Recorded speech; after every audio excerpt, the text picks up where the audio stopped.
A radical thought that I want to share is sometimes we give ourselves spiritual ideals that we pressurize ourselves to follow, and we become spiritual perfectionists mentally, where we say, oh, spiritual people don't get angry. I'm spiritual, so I'm not allowed to feel certain things. I am in the twin flame journey, so my emotions don't matter, and my thoughts that are prickling at me have to be left alone or resisted in some sense, and I'm supposed to be always so centered and calm.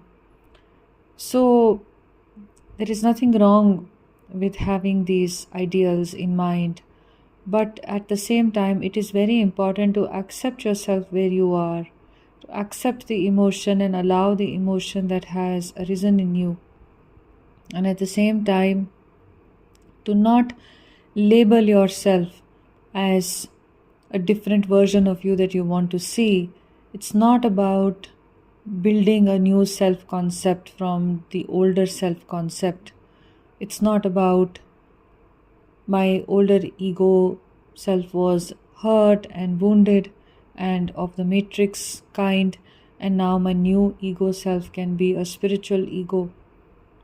It's just important to let things be where they are. Ego becomes active when we try to control. So even if I'm trying to control myself to fulfill a certain spiritual narrative that I've given to myself, that is still an egoic act.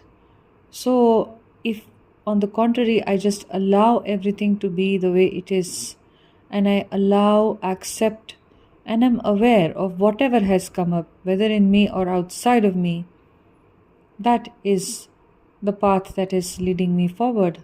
Because I have understood that whatever has come up because it is the will of the divine. This is the way we live in surrender.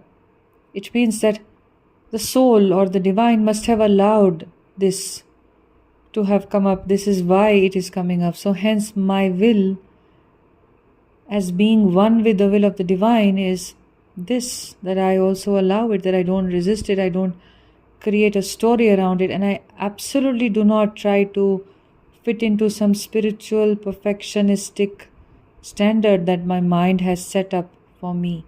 We listen to a lot of spiritual videos, we read those texts, and then we start thinking, Arey, I'm not living like this.